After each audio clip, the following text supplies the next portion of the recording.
Good afternoon, everyone. This is Sarah from the Essential Skills team here at HRIC. I hope you are all having a wonderful Monday and you all had a great weekend and enjoyed the weather. So today I'm going to be talking about budgeting, you and your money. This is a part of financial literacy. If you don't know anything about budgeting, you'll learn lots in this workshop. If you already know, maybe you can build on your current knowledge. I'm really excited to get started. So this presentation was created by the Adult Basic Education Association, ABEA. And these are the project partners that help create this PowerPoint and the handouts included. For today's agenda for the budgeting workshop, we're going to be talking about the importance of financial literacy for the introduction. We're going to be talking about what is a budget and the different categories inside of a budget. And we're going to be talking about your income, your money coming in and what that looks like. So managing money is not something that we do naturally. We were definitely not born to save money. It is something that we have to learn to do. Once we learn to do this, we can find that we have more control over how we spend our money and in achieving our goals. So when you understand your finances, you are in a better position to control your financial future, achieve your life goals such as taking a trip, buying a new computer or piece of technology, retiring, or saving for your own education or your child's education.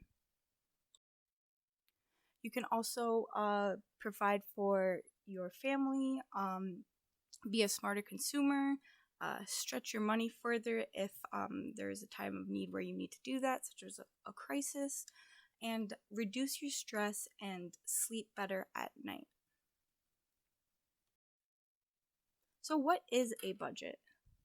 So budgeting is the first step in managing your money, and it seems really hard thinking about it, but once you start doing it and getting into the habit of doing it, it becomes easier and you'll really see a difference in your income, expenses, and your overall money habits.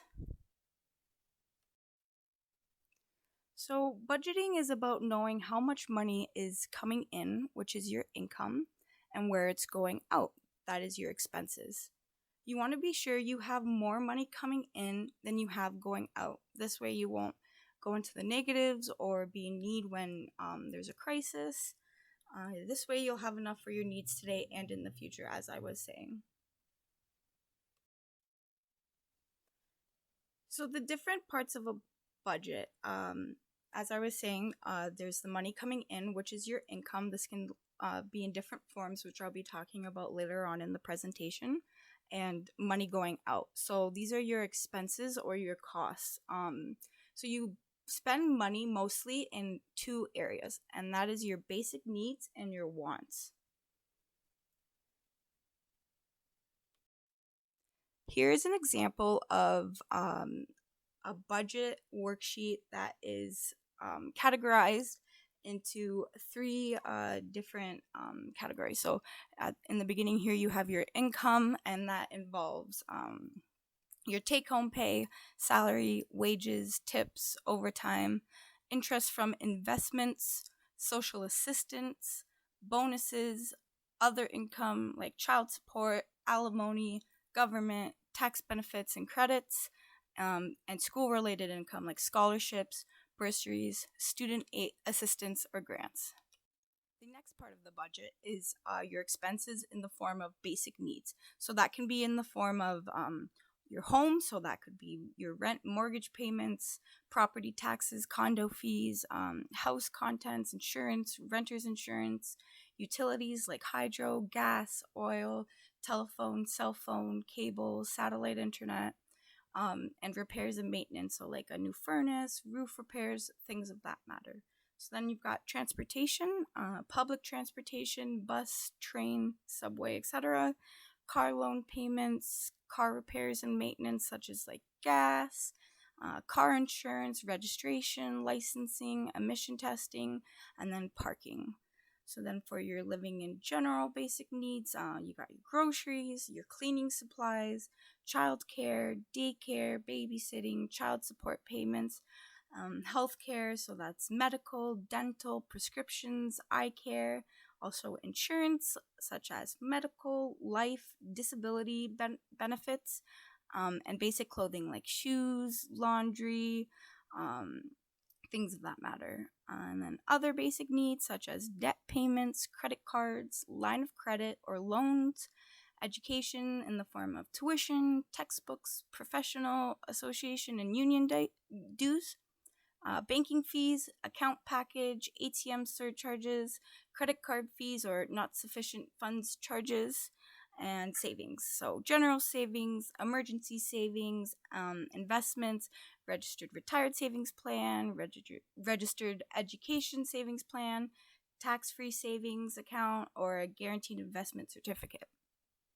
So, for your expenses that could be seen as wants, in the form of entertainment, such as eating out, takeout, coffee shops, restaurants, or club memberships, like you remember to a golf range or a gym or any type of sport, children's activities, hobbies, sports, music, movies, newspaper, magazines, books, if you are of age and are purchasing alcohol or tobacco products, and other products such as like personal care, hair care, cosmetics, toiletries. So if you go and get your eyelashes done or your eyebrows waxed or your toes done, extra clothing like clothes, shoes, jewelry, vacations that you want to take, you're going to have to consider the travel insurance, where you're going to stay, the food, entertainment, souvenirs. If you donate to charity and if you have any pets, you're going to have a vet bill. You're going to have to provide them with food and any medications, any gifts like for holidays or birthdays or special events.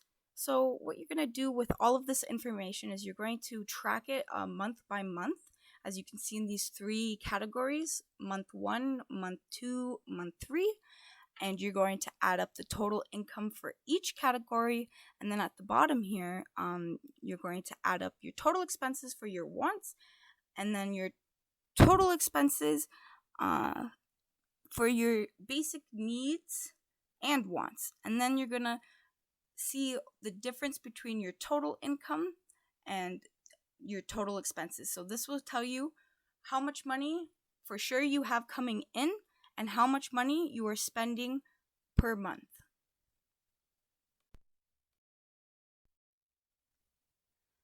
Income. Everyone needs some type of income.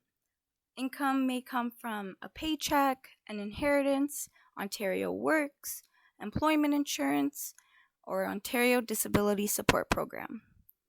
In the next sections, we're going to be going over more about income and where it may come from, why tracking income and managing it is very, very important, how to set goals and what goals are, how to read a check, how to understand the deductions, and ways to replace lost income.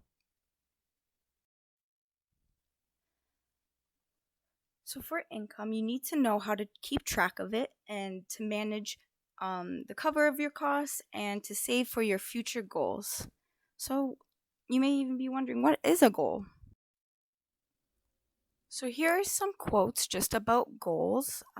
Goals are dreams with deadlines by Diana Sharf Hunt. Setting goals is the first step to making the invisible visible by Tony Robbins. Where you are tomorrow depends upon what you learn today by Leah Morris. So, what are goals? A goal could be an object or aim of an action. Different examples of short term, medium term, and long term goals are short term, saving money for a dinner out, medium is finding a better place to live, and a long term goal is saving money for education. I encourage everyone who would like to begin budgeting to set out your goals that you would like in the future and to work towards them every day. Set a short-term, medium-term, and long-term goal for yourself and remind yourself daily of what you're working towards. Next, I'm going to be talking about how to read a check, how to read a pay stub, what's on a check and what's on a pay stub, and how to read the deductions from your pay attached to your pay stub. So, this is an example of the deductions that you would receive from your pay stub that should be attached to it. The definitions of these things are so your year to date, number one, that is your total amount of pay and deductions from the beginning of the year to the current pay period. Regular, number two, underneath earnings, is your gross income, the total amount of pay you get before deductions are taken off. So deductions, right under regular there is so these include those items the government requires an employer to take off your pay. The amount depends on the amount you earn. So employer insurance underneath income tax, it's a that is a certain percent of your total income is taken to provide income for those who lost their job and are eligible to receive EI. Underneath of EI, you have Canada Pension Plan, CPP. So that is a certain percentage of your total income taken off.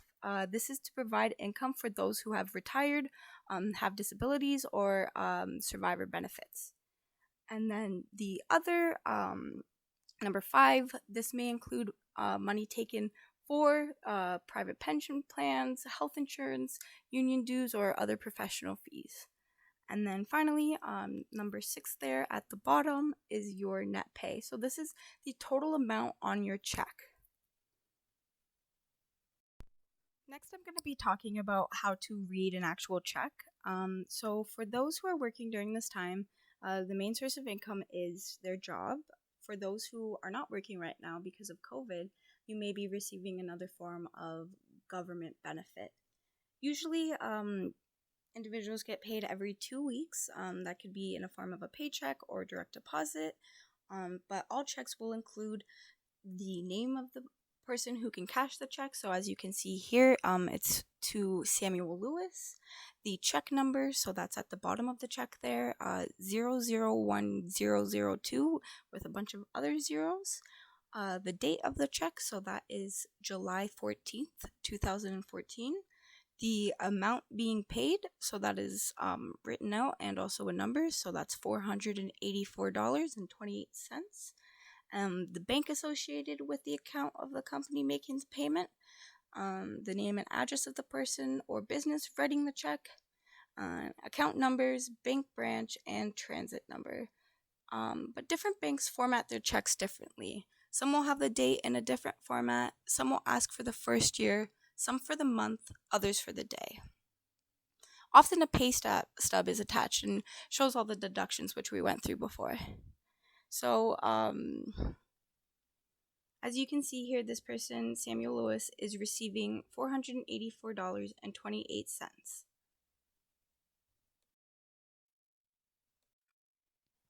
Here is a example of an empty check.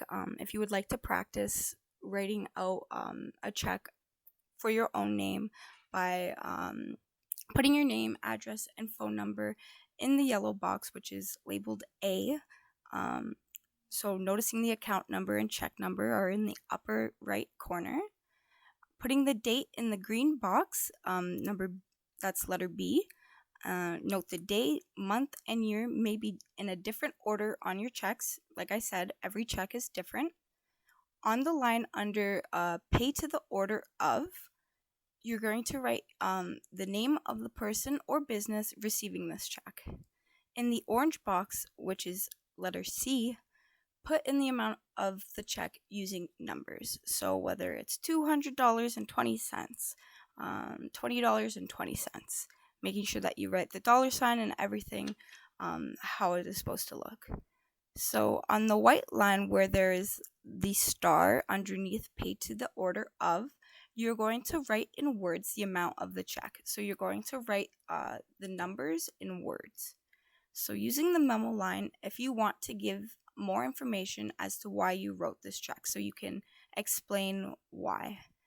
And then where there is 2 stars right next to memo, you will sign your name. Next, I'm going to be talking about how to replace lost income. So, the following are ways to get income if you're currently not working during COVID or are unable to work at this time. So, you have the option of workplace and government plans. So, you may be eligible for employment insurance or income assistance programs. You'll be able to draw on salary or vacation pay. You have not been paid yet. So, B, insurance. So, you can buy disability insurance to help you pay bills if you become sick or injured and can't work. This insurance can help pay for your rent and utilities, credit card payments, or food. C, savings. If you have emergency funds, use them first to pay your bills. Retirement savings, you'll be able to use them, but try to avoid this as much as possible. You'll need these funds in the future, and you'll have to pay taxes and penalty fees. D, property. So you might sell your home or other property for cash, then buy or rent another home that isn't as expensive. You could rent out part of your home to bring in extra money, or you could even turn half of your home into an Airbnb. You can also sell some of your personal items. E, loans. So loans should be a last way for you to get income. This should only be for emergencies, but you'll be able to borrow money from friends or family. You can borrow money from your credit union or bank, or you can borrow money against life insurance. F, community supports. So, using community services to support your income can help you a lot. So, there's some programs here at HRIC that are able to help you out with certain things, but you may be able to visit a food bank or start a meal program, use clothing programs, or apply for subsidized housing or childcare. So a really useful tip, especially during this time, is to try and plan ahead just before a crisis hits. I know that we are currently in a crisis, but that doesn't mean that a crisis can't happen in a crisis, but of course we hope not. But I want to let you know that you can still prepare. In this way, you'll be able to handle the unexpected. So if you're working, you want to try to save at least 3 months worth of your expenses for emergencies, whether that's cutting your paycheck in half, in a quarter, and putting it into your savings and not touching it. If you're on a flexed income, you want to try to save at least 2% of your net income. You may want to try to start by saving $10 a month and over, and you will have some money set aside for these emergencies. So you should also make a plan. Making a plan is very useful, and it's something that you can look back onto anytime. So you can know where you can go for help. If you lose some or all of your income, this can be a really stressful time. Or you can call 211 to get some local information. A video will be posted on Facebook after this presentation of a video about saving money for emergencies. So now that you have a better understanding of your income, what it looks like, you'll be able to fill out this budget workshop handout. So now you can see what parts of your income are coming in, and you'll actually find your actual income by looking at all of the income sources that you have. So that will include your recent pay and stubs, other income statements, or bank statements. Next, I just want to talk about some COVID-19 budgeting tips during this time. So one of them is understanding your spending habits. So you should know where your money is going, and that is a key factor in making your budget work, particularly in this time of crisis. It's important to take a hard look at what you've been spending over the past month or so. So eliminating where your money has been going will help you eliminate non essential spending going forward. So, taking advantage of free and low cost activities. There's plenty out there. There are so many resources, and many cultural institutions are offering free virtual walks, talks, classes, and performances. And libraries are still offering online resources. You can also use this time to keep up to date professionally.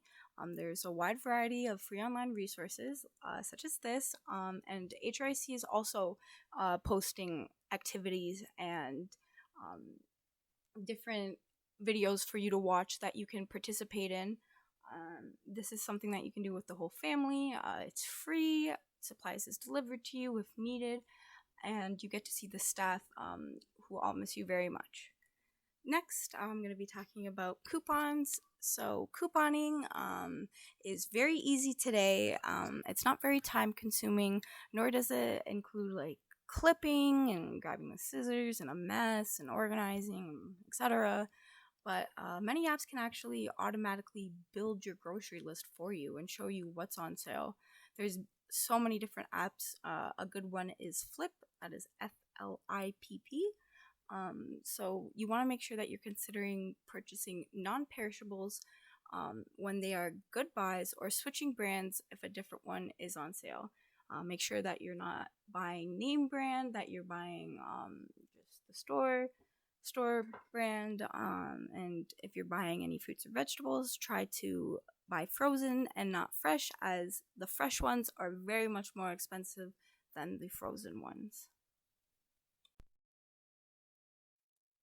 So this is the end of my budgeting workshop. The Essential Skills team really hopes that you enjoyed this video and all of the rest of our programming. We will be uploading every Monday in the morning and afternoon. If you enjoyed this workshop and would like to receive a copy of the presentation or handouts, or both, you can comment directly on this post, or you can email me, Sarah, at literacy@hric.ca. So again, my name is Sarah, and that is LITERACY at hric.ca. If you have any comments or questions, please don't hesitate to reach out. If you would like to see anything else, if you have any ideas for us, please do not hesitate to let us know. We all hope that you are doing well and are keeping safe, and that you are able to take care of your families and yourself, and that we all miss you here at HRIC, and we all hope that you have a great rest of your week.